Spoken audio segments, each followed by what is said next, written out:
Yaatti qarshii mariidama olii fi sana ol argachuun dandeessu jechuudha. Karaa nama har'a isin fidee dhufe jechuudha. Yoo jabaatanii kan hojjetan ta'e jechuudha. Onlaayinii irraa maallaqa hojjechuun akkamitti danda'ama? Onlaayinii irraa maallaqa hedduun dalagamuu danda'a jechuudha. Ashamarratti kenni kabajamuuf jaallatamu baga deebisanii gara peejii keenyaa dhuftan eegaa ni shakuudha. Namoota peejii kanatti waan maxxansan keessaa isa tokko jechuudha. Guyyaa guyyaa wantoota hedduudha jechuudha. Gara keessanitti kan dhufan peejii Qaanaa Pirees irraa. Qaanaa Pirees irratti namoota hedduutu hojjetan. Nama tokko qofaa miti. Namoota san keessaa anis nama tokkodha. Nuti hundinuu weebsaayitii mataa keenyaa qabna. Weebsaayitiin kiyya fakkeenyaaf orobbc.com jedhama. Egaa kana akkanatti akka hubatanii jechuudha. Egaa har'as wanta haaraa tokko isin qabanii dhufu just waan haaraa miti garuu wanta biyya keenya keessatti baratamaa jiru miti. Onlaayinii irraa maallaqa hojjechuun akkamitti danda'ama? Namoota hedduu jechuun hin amantan waan kana. Onlaayinii irraa maallaqa hedduun dalagamuu danda'a jechuudha. Karaa hedduun dalagamuu ni danda'a. Karaa weebsaayitii garaagaraatiin akkasuma appilikeeshinoota garaagaraatiin karaa hedduudha jechuudha. Yaatti qarshii 20,000 olii fi sana ol argachuun dandeessu jechuudha. Karaa nama har'a isin fidee dhufe jechuudha. Yoo jabaatanii kan hojjetan ta'e jechuudha. Namoonni hedduun jalqabanii hifatanii dhiisu kun ammoo waan danda'amu miti. Salphumatti maallaqa argachuu hin danda'amu. Just garuu xiqqoo chaalenjii qaba. San keessa darbitanii jechuudha kan maallaqa argatanii. Egaa har'as appilikeeshinii tokko isin qabanii appilikeeshinii kana keessatti karaa salphaadhaan maallaqa akkamitti akka argatan isiniif hima jechuudha.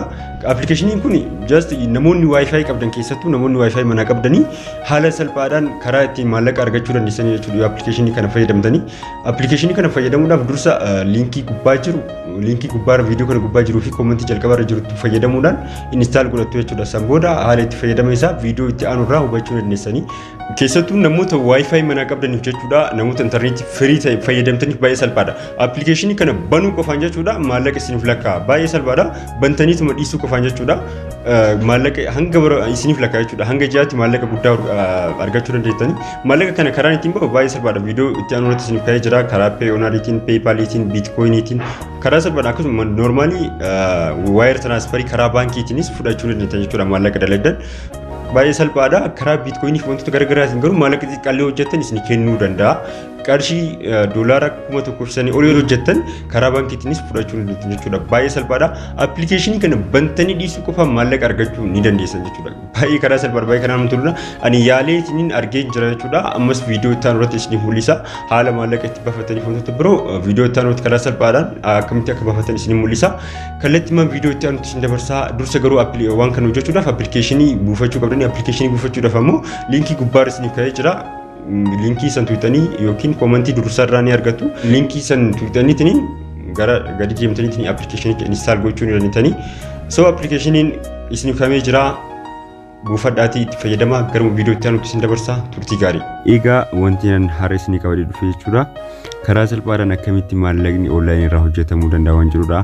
Namni hundinuu onlaayinii irraa maallaqa argachuu danda'a. Garuu akkamitti argachuu danda'a wanti jedhu bitaa sitti gala yeroo baay'ee jechuudha. Appilikeeshinii tokko isiniif qabadee dhufe. Appilikeeshiniin kun baakgiraawundii irratti bantanii dhiisuu qofaan maallaqa isiniif lakkaa jechuudha. Baqa bantaniitiin waan biraa fayyadamaa yoo barbaadan fa'aa garuu wanta kana gochuu dandeettan yoo intarneetii firii qabatan yookaan wifi qabatan namoota akka isiniif baay'ee bareeda jechuudha. Wifi qabaannan karaa salphaadhaan maallaqa hojjechuu ni dandeettan karaalee garaagaraatu jira.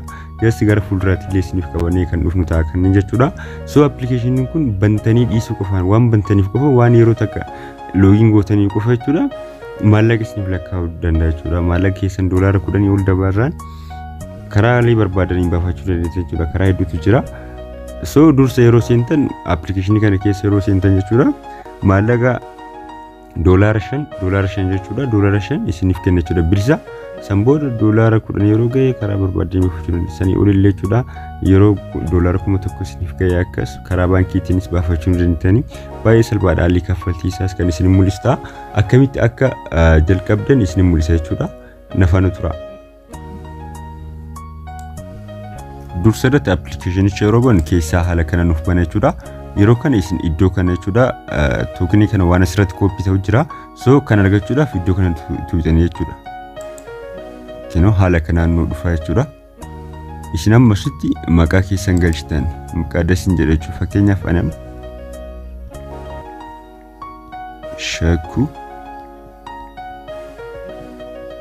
Shaku Oro jedhani kaza email kiyyatti galcha.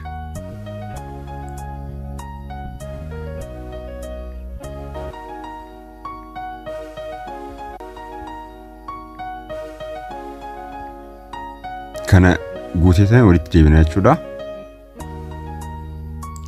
Ani waan irraa eegamu hundayyuu guutee jira waan ta'eef kun haala kanaan amma asitti paaswordii keessan bakka akkuma barbaadanitti paaswordii hin dagannu asitti geettiin san booda immoo saayinaap gootan jechuudha.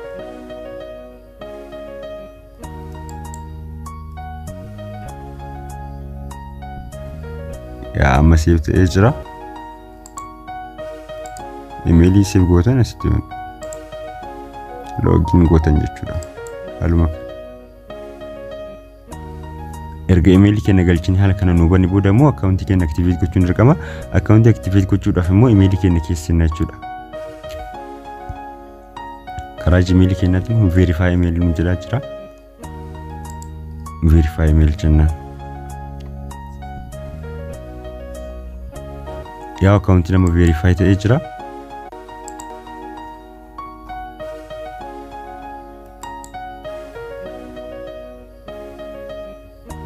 Just yeroo login goon haala kanaan nuuf mana jechuudha keessa baay'ee salphaata jechuudha. Haala kanaan jechuudha. So amma wanti nu barbaachisu wanti nu iddoo kana dhufneef isa kanaafi kunoo kana haala kana copy goona jechuudha. Linkii kana copy goona. Linkii kana copy gooneet akkuma dursa irratti isin jedhe kun yeroo gara application seenta waan seentaniif qaba $5 balance kaayee jira jechuudha. Ofuma isaati san booda collect $10 to request a part just garuu $1 baasuudhaaf $10 ol ta'uu qabeedha. $10 san booda kun amma taphataa jira jechuudha. Amma erga linkicha kana copy goone deebineetiniin linkii kana bakka dursa reefu san irratti kun iddoo kana irratti jechuudha. Paste goona. Amma start earning jennaan jechuudha. Allow services running jira jechuudha. Amma lakkaa'aa jira.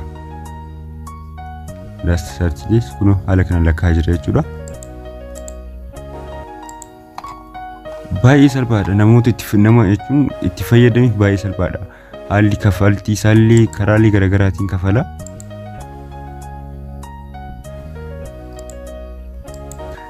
Karaa PayPal-tiin maallaqa keessan fudhachuu dandeettanii Payoneer, Bitcoin, Wave Money, Skrill, Payeer akkasuma immoo yeroo $1 guutan jechuudha. Darajaan yeroo $1 guutan karaa baankiitii yookaan wire transfer isa jedhamu sanii fudhachuu maallaqa keessan karaalee saniis fudhachuu dandeettan baay'ee salphaadha. Namatti fayyadama jechuudha. So application-ichi kun waan barbaanneef erga fayyadama jechuudha. Gubbaarratti nuuf lakkaa'aa jira. Gubbaarratti nuuf lakkaa'aa jechuudha. Banamee jira waan ta'eef wanti isaa banamee jira waan ta'eef gubbaarratti run godhaa jira jechuudha. Kun iddoo kanatti akkuma argaa jirtan run godhaa jira. Yeroo run godhu kana immoo wifi keenya yookiin internetii keenya banaa waan ta'eef maallaqa nuuf lakkaa'aa jechuudha. Baay'ee salphaadha haalli itti fayyadame isaa jechuudha.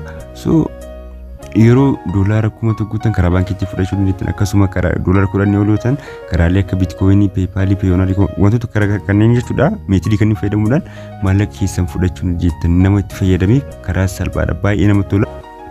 Erga email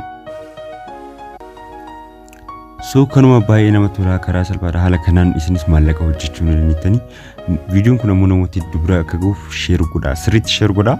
Namoonni itti fayyadaman jechuudha. Ofis fayyadaa, namootas fayyadaa. Baay'ee salphaadha. Wantoota garaagaraa kanneen haala online kanneen maallaqni akka argamu namoonni hedduun hin amanan waan ta'eef so karaalee garaa kanaatiin yeroo biraas viidiyoo biraa qabannee isiniif ni dhiyeessina.